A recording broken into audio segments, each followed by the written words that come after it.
All right, I'm excited about our conversation today with Kristen Messerli with First Home IQ. She's a trailblazer in the financial education, home ownership advocacy, and really a co-founder of First Home IQ with my dear friend Dave Savage, Todd Bookspan. And we're going to have a great conversation about her mission to help equip the next generation with really the knowledge and the tools to achieve home ownership and what that looks like. And so, Kristen, I'm excited. We've got some great mutual friends, and today we get to have a conversation I about helping the know. next generation. Thank you so much for having me. I'm excited about the conversation. Yeah, well, Dave's been telling me all about what you guys are doing and what a great organization and the impact and really the vision to help this next generation and connecting them with loan officers and professionals that can help them take a next step, especially for people that are so hungry for more knowledge. Like it's like, how do I do it? And so why don't we do this? Tell us your story. How did what inspired you to start First Home IQ and a little bit about your background and social work and your mission?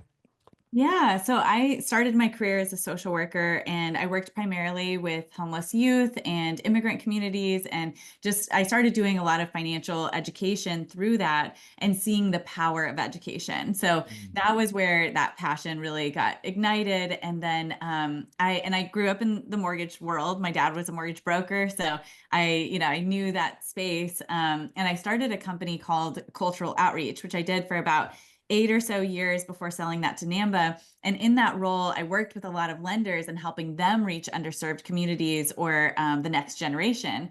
And I started doing a lot of research on like how trends were changing, how technology was changing things. And I just always thought, and I've known Dave for a long time, and we've talked a lot about like how could we come together as an industry to Mm. solve for the financial literacy crisis, and I think being a nonprofit with First Home IQ that allows, I think, more people to come on board as true advocates and bring this education into their communities as part of their business as well as having impact. So that was kind of Dave and I have been talking about it for a long time, but I think most people in the industry have talked about this for a long time. So it's been easy to get people on board. Yeah, well, it's funny, a lot of conversation, but very few people start something to really fill the gap, and you did it. So that's a huge deal. Congratulations. It was a perfect alignment of timing and all of Yeah. those things, but also, I think my skill set, I created a lot of financial literacy education in the past. So it was a really good fit because a lot Mhm. of people do want to do that, but they have full-time jobs, like they've got to do other things. And so we're able to create that content and resources that make it easier for them to implement what they've wanted to do. I love it. Hey, and talk to us about this, the financial literacy gap. And on your website, it was talking about that there's an average first home IQ score is 57%. First off, how do you define the financial literacy gap? And then what does it mean that I mean, it's in the high 50s, but that certainly doesn't seem very high. Yeah, so we created a quiz that measures your understanding of buying your first home, and I did some actual research with that quiz. It measures things like understanding credit all the way through buying a home, and so we've had over, I believe, over 4,000 people take the quiz, and yeah, the average score is really low, and we've actually had to change things up a little bit to give people a little more confidence as they're taking it, and now when they get the results, they see what they got right and wrong and why, and it kind of educates them through it.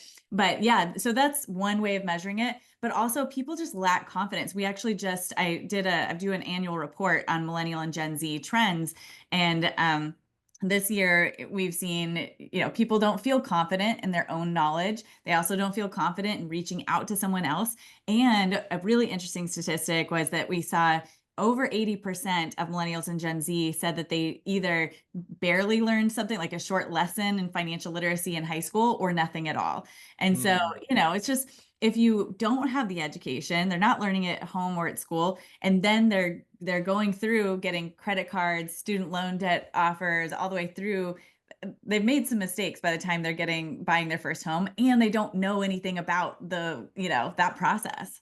Hey, what do you think? So, as you've been able to see the financial literacy, what are some of the areas that you feel like, hey, this is where they felt like they were struggling? Did you see an area that stood out as far as the mortgage is concerned, or financing, or buying their home? Was there one or two Honestly, areas that kind of stood out? I think there's a huge area around just that lack of confidence in thinking that they can actually buy a home. There's no real, like, people don't understand that you can put less than 20% down to buy a home. Mm. So that's, That's one it. giant barrier. And So, then, so when you're saying yeah. confidence, it's like they not only they don't know where to start, but their confidence is they don't even know enough about it to take a next step. Yeah, exactly. And also they don't know that they can take a step, so they don't know about down payment resources. They don't know about other ways of accessing homeownership through affordability strategies. And yeah, so they often don't know a lot about credit. But I think down payment is a huge, huge area that is a gap that prevents a lot of people from starting that process. Well, hey, and like, so in educating them, what are some of the things you guys do to educate them? If we know there's a lack of confidence, they don't even know they can take a first step. Well, I guess my first question would be, how motivated are they to buy a home? Do you have data on that, or do you know, like, kind of what that looks like or what the response has been?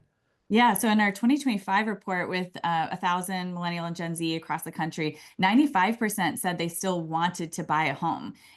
But I think it was 35% said they thought it was just a dream. So there's a lot of people that say, yes, I want to, but they're not Mhm. starting that process. So some of the ways that we're doing this is to actually reach them. We are going into schools. We have a curriculum that is provided to teachers with lesson plans, activities, presentations, What? like that. So it's What? really, really cool. And what's really exciting is last year we Wow. were able to educate 1,000 students through some partners and some ambassadors being involved, loan officers going into schools. But this year we have a new partner that's going to get our curriculum into the hands of 40,000 active students and teachers.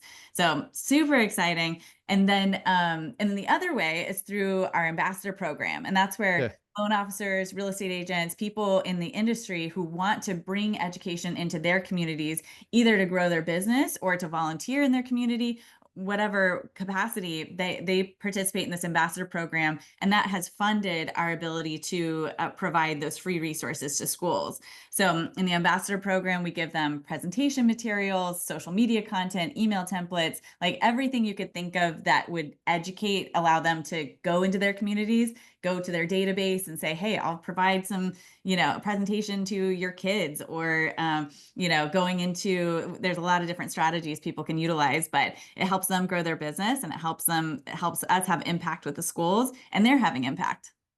Hey there, if you're loving the tips so far, make sure to hit that subscribe button and tap the bell so you never miss out on more cool free tips coming your way.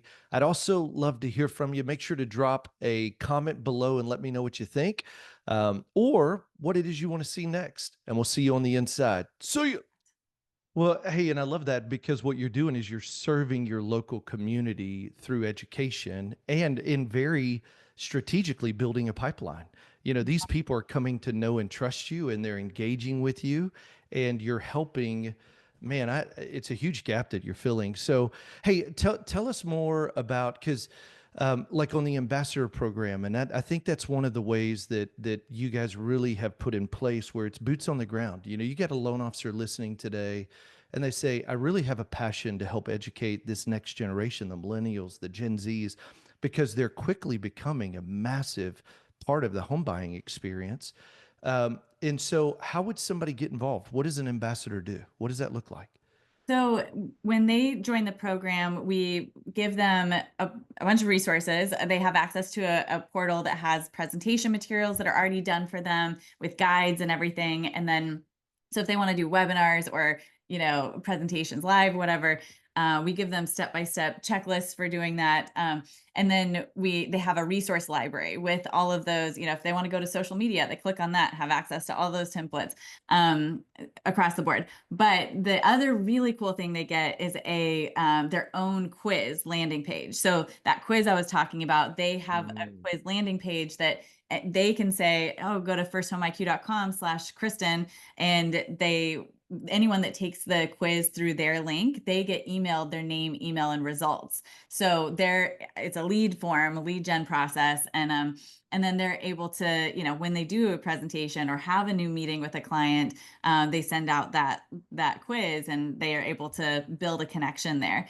So those are some of the things. And we also have ongoing education. We do a strategy call every month with our ambassadors, talking about different strategies that they're utilizing, new updates we're providing, new partnerships. We have a partnership with FinLocker and Crib Equity and Down Payment Resource, groups that will support them in reaching this group.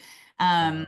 And some other education things that we include in the program. Well, and I love it because what you've done is you've made it literally from beginning to end. Here's how to effectively educate this next generation and do it in a way that provides value, but really helps loan officers make an impact, number one, but also strategically build relationships. And those relationships will turn into opportunities. So I And love it. one of the things that has come up in our research too, the reports I've been doing, is this decrease in trust. Consumers feel really skeptical about reaching out to a loan officer, and they don't feel confident in that. But by participating in a nonprofit and having education, you're building trust. So I think that's a Mm. really great tactic to utilize in your business. It's a long-term strategy, but it's a really crucial one. Trust is a big deal. I mean, that's where it all begins. Hey, what are you most excited about 2025 as we're almost halfway through the year? What excites you the most about what you guys are doing in First Home IQ? Well, we're updating those quiz landing pages right now, and they're going to be really cool. So we're about to roll that out. I guess I'm most excited about the impact. I mean, it's exponential impact going from 1,000 students to 40,000 this year. And just the ambassador program is like, we're taking everything up a notch. It's stable. It works well. We have great, ambassadors doing really awesome things in their community. So I'm excited about scaling, I guess. Like, let's take this up a notch and really, like you said, have an impact. Bigger. Yep, that's it. Hey, tell people how can they connect with you? So if you're interested in learning more about the ambassador program, you can go to firsthomeiq.com/ambassador, sign up for an info session, and we'll, share more about the program. I love it. Give us some closing thoughts. What else is on your heart you want to share? I think just understanding that consumers today are, like I said, they lack the confidence in themselves. They lack the confidence in the industry, and you have the opportunity to be a bright, shining light in what feels like a dark space for consumers. So when Mm, you win that trust, you're going to have not just their business, but a lot of their friends and their family's business as well. it's huge. Hey, a quick question. This is out of curiosity. The areas of confidence, um, you were talking about the down payment. Give me an idea of some of the others. Like they didn't know they could qualify and not have to put 20% down. Where are some of the areas, like when you're thinking through your curriculum, what is some of the things that you're like, that's a big one. That's a big one. Credit's a big one. Do you have maybe a top five? Yeah, definitely credit. And just because it's so basic, and but I think down payment is a huge one. I think understanding affordability strategies. So Hey, like, and when you say that, you mean like how yeah, much I can purchase and keep my monthly payment where it keeps my cash flow where it needs to be. yeah, but also things like house hacking, or buying a home with a roommate, or we just partnered up with Crib Equity. That's a unique way to you get an investor part of putting down the down payment. And I think there's a lot of unique strategies that we could talk about to make homeownership more affordable. So And that's yeah, dude, yeah. that's a great outside of the box strategy. Yeah, yeah. So I think there's a lot of opportunities there that we could start exploring and that we're trying to bring, shed light around. But yeah, I think even the basics are just things that there's a major gap here. Well, because I'm even thinking about, so for our audience too, even with your social content and some of the things you're putting out, just understanding that that is a major area of just the lack of confidence. They don't even know where to step. So helping, we always say it, take your clear next step, your simple next step. Man, I love that. Okay. All right. Well, listen, it's great to have you. You're such a great Thank you. ambassador, and I've heard so many good things about what you guys are doing. And hey, for all of our listeners, First Home IQ homeowners.com/ambassador. Learn more about what Kristen is doing and how they're making just a massive impact in our industry. And it goes back to the give back. Part of why we're in this industry is to make a difference in the lives and the families we serve. And what a great tool that is structured as a nonprofit to really lead effective change in the next two generations. So well done. Thank you so much. Thanks for allowing me to talk about this and for being part of sharing this mission. Well, it's our pleasure and just thrilled to have you here and excited to see what you guys continue to do. So thank you for being a part. And for all of our listeners, remember this: anything worth doing is worth doing badly. Just get started. See ya.